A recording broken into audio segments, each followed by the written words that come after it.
ऐसे लोगों को जूते मारना चाहिए जो देश के सेना पर सवाल खड़ा करता हो। देश की सेना पर सवाल खड़ा किया है। वो बेटी वो किसी मुसलमान की बेटी नहीं है, वो किसी हिंदू की बेटी नहीं है, वो पूरे देश की बेटी है और हमें उस बेटी पर गर्व है। और हम उसका जो अपमान हुआ है ये पूरे भारत का अपमान है, हम उसका अपमान नहीं सहेंगे और पूरा देश इस अपमान को नहीं सहेगा अगर भारतीय जनता पार्टी के लोग नैतिकता के आधार पर उसका इस्तीफा नहीं लेंगे। पाकिस्तान से युद्ध के बाद जब से सीज फायर हुआ है, एक मुद्दा काफ़ी ज़्यादा चर्चा में है। बीजेपी नेता ने जिस तरीके से कर्नल सोफिया अभद्र भाषा में उनकी जो टिप्पणी की है उसको लेकर बहुत ज़्यादा विवाद हो गया है। हम लोगों से चर्चा करेंगे कि आखिर ये भाषा को लोग किस तरीके से सोफिया जो कर्नल है वो एक मुस्लिम है, उनके मुस्लिम होने को लेकर क्या ये बवाल हो रहा है पूरा? देखिए सर, मैं पूरे इस प्रकरण को आपको बताता हूं। जब पहलगांव में आतंकवादी हमला हुआ था और हमारे देश के 28 लोग शहीद हुए थे, तो जिस तरीके से आतंकवादियों ने कायराना हरकत की थी जिससे पूरा देश सदमे में था और पूरा देश एक सुर में एक साथ खड़ा था नरेंद्र मोदी जी के साथ और देश की सेना के साथ। पूरा देश ये चाहता था कि आतंकवाद का खात्मा होना चाहिए और हमारी भारतीय सेना ने जिस तरीके से आतंकवाद के खिलाफ जो प्रहार किया और आतंकवाद को मुंह तोड़ जवाब दिया और जो आतंकवाद को खत्म किया, ये हमारे देश की पूरे एकता की और अखंडता की जीत थी, देश की सेना की जीत थी और पूरे देश के 140 करोड़ देशवासियों की जीत थी। लेकिन सर, अब इस एंगल को भाजपा के लोग जिस तरीके से उसे हिंदू मुसलमान बनाने में लगे हुए थे, उनके सारे मंसूबे फेल हुए। लेकिन वो कहते हैं ना कि दिल की बात लब तक आई जाती है। जिस तरीके से जिनका नाम विजय शाह है, नाम में देखिए उनके विजय यानी कि जीत, इतना बड़ा नाम है और उन्होंने कितनी घटिया बयान दिया है, उससे उनकी मानसिकता साफ दर्शाती है। तो एक घटिया इंसान की पहचान है। जिस तरीके से हमारे देश की बहादुर बेटी जो कर्नल सोफिया कुरैशी है, पूरा देश उनकी तारीफ कर रहा है और हर कोई ये चाह रहा है कि अगर हमारी बेटी का जन्म हो तो वो कर्नल सोफिया कुरैशी जैसी हो। लेकिन इस भाजपा के नीच मंत्री ने जो उनके खिलाफ कहा है, उनकी तुलना आतंकवादियों से की है, सर ये बहुत ही गलत है। जो सोफिया कुरैशी देश के लिए लड़ रही हो, पूरा देश उस पर गर्व कर रहा हो, पूरे देश ने ये जो आतंकवाद का खात्मा किया है सभी लोगों ने मिलजुल कर किया और भाजपा का मंत्री ऐसे अभद्र कहता है कि हमने उनका खात्मा आतंकवादियों का उनकी बहन से ही करा दिया। तो क्या सोफिया कुरैशी उन आतंकवादियों की बहन थी? ये सवाल पूरी भाजपा के ऊपर है। जो पार्टी पूरे देश के अंदर जो सबसे बड़ी राष्ट्रवादी बनती हो और सबसे बड़ी राष्ट्रवाद की सेल्समैन हो, लोगों को, चाहे वो छात्र हो, चाहे वो विपक्ष के नेता हो, चाहे वो सामाजिक कार्यकर्ता हो, चाहे वो वकील हो, जो भी सरकार के आलोचक हैं, उनको सर्टिफिकेट बांटने का काम करती है। तो मैं आपके चैनल के माध्यम से पूछना चाहता हूं मोदी जी और भाजपा के सभी लोगों से, अगर आपके अंदर राष्ट्रवादी है, आप राष्ट्रवादी हो, आप देशभक्त हो, तो आपको तत्काल उस मंत्री का इस्तीफा तो ले लेना चाहिए था, उसको पार्टी से भी निकाल देना चाहिए था और उसको जेल में डाल देना चाहिए था। इतना घटिया बयान ये देश की एकता और अखंडता को तोड़ता है। सर, जो जस्टिस जो अनुराधा मिश्रा और जो दूसरे वाले उन्होंने जो न्यायमूर्ति है, उन्होंने क्या कहा है कि अगर इस मामले में सख्त से सख्त कार्रवाई नहीं हुई तो मुझे चाहे धरती पर नर्क बनाना पड़े, यानी कि नर्क को भेजना पड़े अगर इन जालिमों पर कार्रवाई नहीं की गई। तो ये देश को तोड़ने के लिए और देश की एकता अखंडता तोड़ने के लिए ये बयान है, उसको तत्काल गिरफ्तार किया जाए और उसको जेल में डाला जाए और भाजपा जनता पार्टी के लोग उसको पार्टी से निकाले और जेल में डालें। सर, क्या फायदा मिलता है भाजपा को इस तरीके की बयानबाजी करने से? जो बीजेपी, अगर कोई मुस्लिम है वो भी कर्नल के पोस्ट पर है, हर जगह से उनकी तारीफ हो रही थी। एक तरफ जो विक्रम मिस्त्री हैं जो कि IAS अधिकारी विदेश सचिव हमारे, उनको भी टारगेट किया गया, तो क्या मिल रहा है भाजपा? देखिए सर, इस तरीके से जो बयान दिया है कि आतंकवादियों की बहन, देखिए इसमें लीड रोल में रही व्योमिका सिंह और कर्नल सोफिया कुरैशी।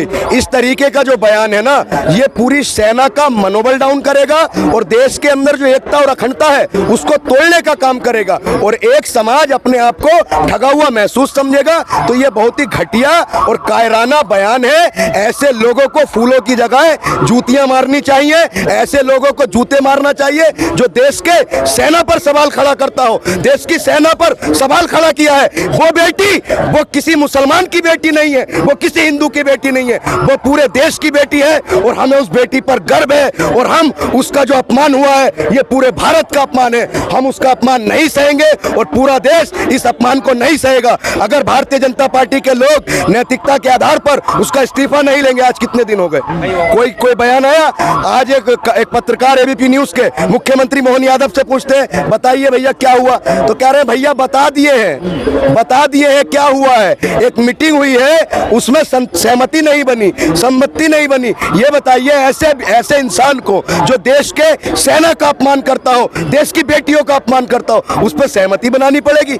ऐसे लोगों को तत्काल जेल में डालना चाहिए और ऐसी सजा मिलनी चाहिए जो मिसाल बन जाए, जो देश की बेटियों का, देश के सेना का अपमान करे, उन लोगों के खिलाफ कड़ी कार्रवाई होनी चाहिए। एक सवाल एक और उठा है कि रामगोपाल यादव जिन्होंने व्योमिका सिंह को कहा था कि उन्होंने ये कहा कि उनकी तो जाति जो धर्म था मुस्लिम था और व्योमिका सिंह की लोगों को जाति नहीं पता थी, नहीं तो उनका भी वो कर दे। देखिए सर, चाहे वो रामगोपाल यादव हो या विजय शाह हो या एक जो उप मुख्यमंत्री है जिन्होंने बयान दिया है, हम गलत का समर्थन नहीं करते, हम देश की जनता है, हम सही के साथ खड़े हैं। रामगोपाल यादव जी हो, उन्होंने जातिवाद की बात कही। देखिए अब इस देश में क्या हो रहा है, जब हमारी सेना लड़ती थी तो वहां एक ही नारा होता था, जय जवान और जय किसान, जय जवान और जय किसान, भारत माता की जय, भारत माँ के 4 सिपाही, हिंदू मुस्लिम सिख ईसाई। और आज हम जो हमारे देश के नायक हैं, जो हमारे देश के लिए बॉर्डर पर लड़ाई लड़ रहे हैं, उनको आप जातियों से आंकोगे, उनको धर्म देखकर उनकी प्रशंसा करोगे? तो चाहे रामगोपाल यादव हो चाहे विजय शाह हो, जो गलत करता है उसको सजा मिलनी चाहिए। और हमारे देश की जो जनता है, देखिए मैं सब लोगों को नहीं कह रहा, हमारे देश की जनता को यह सोचना होगा जो चंद गलत मानसिकता के लोग हैं उनको गलत का समर्थन नहीं करना चाहिए। आप अभी देखना, एक पूरा जो चंद नफरती चिंटू है वो उनके समर्थन में आ जाएंगे, आप बताइए, आप तिरंगा रैली निकाल रहे हो, अच्छी बात है, मोदी जी हमारी सेना का मनोबल बढ़ा रहे हैं, बहुत खुशी की बात है। राजनाथ सिंह जी पूरे देश में सैनिकों का मनोबल बढ़ा रहे हैं, और उनके नेता क्या कर रहे हैं? क्या मोदी जी को अपने मंत्री का बयान सुनाई नहीं दिया? आज 4 दिन हो गए, क्या राजनाथ सिंह जी को अपने मंत्री का बयान सुनाई नहीं दिया? क्या इस नफरत के आधार पर ये देश को बांटेंगे, देश को तोड़ेंगे? तो हम ये चाहते हैं कि जो गलत करता है उस पर कार्रवाई होनी चाहिए, और जो विजय शाह है उन पर एनएसए तो लग गई है, अब उस पर कठोर तरीके से। और एक बात बताइए सर, बेशर्मी की सारी हदें पार कर दी।